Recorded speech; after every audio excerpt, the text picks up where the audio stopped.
So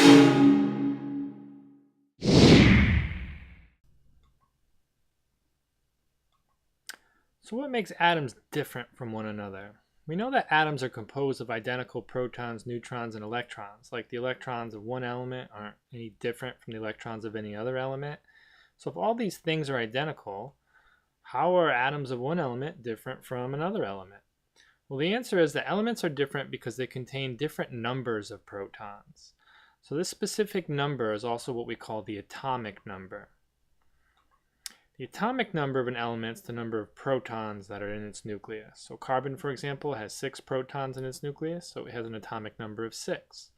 On your periodic table, it's always the bigger bolded number on the bottom left-hand corner, not the series of numbers separated with dashes. We'll talk about that later. It's the number underneath, and there's a key on top of your periodic table in case you forget. Also, the number of protons in an atom equal the number of electrons, assuming it is a normal ground state atom and non-ion atom.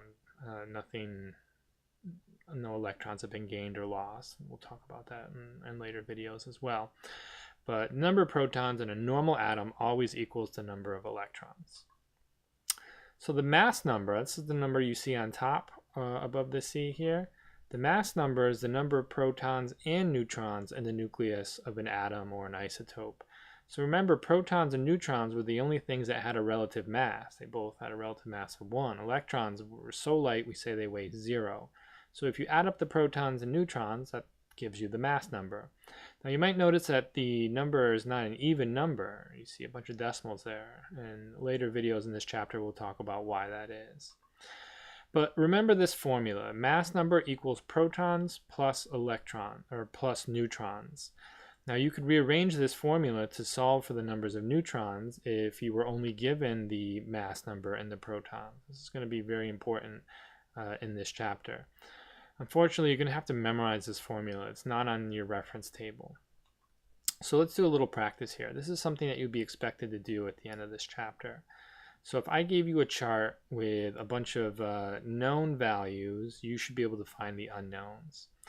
So oxygen, we see it has 10 neutrons, and you got to find all the rest. Well, if you go to your reference table and you find oxygen, element O, and you look at its atomic number, you'll see that it's 8. So I just told you that the number of protons also equal the number of electrons, so its electrons are also 8.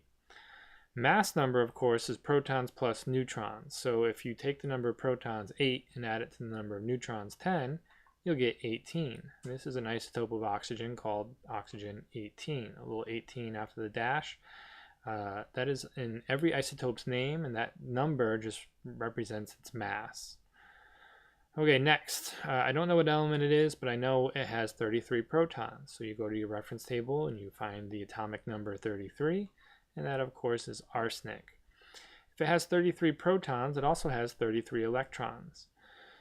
And just to find the mass, we need to add the protons to the neutrons, and we will get 75. So this is arsenic 75. Okay, the next isotope, I don't know what it is, but I see that it has a mass number of 31, and it has 15 protons. Now I could scan the reference table and look for something that has a mass of 31, but because of the nature of isotopes, a couple different things might have the mass of 31. So a more specific number to go off of is the protons. That is the atomic number. Only one thing on the periodic table has 15 protons ever, and that's phosphorus. So if it has 15 protons, of course it also has 15 electrons. And to find the number of neutrons, all you need to do is take the mass number and subtract the number of protons. 31 minus 15. That will get you, of course, 16 neutrons. And the mass number, of course, is 31. Okay, so atoms are different because they have different numbers of protons. And that's the atomic number that we give the elements, and that's how we arrange them on the periodic table in the order of atomic number. Remember that protons equals atomic number, and also protons equals the number of electrons. And you can figure out the number of neutrons by using the formula mass number equals protons plus neutrons. And again, you're going to have to memorize this little formula. You won't be able to look it up anywhere. I hope you're able to do this, and if you need any help, please let me know.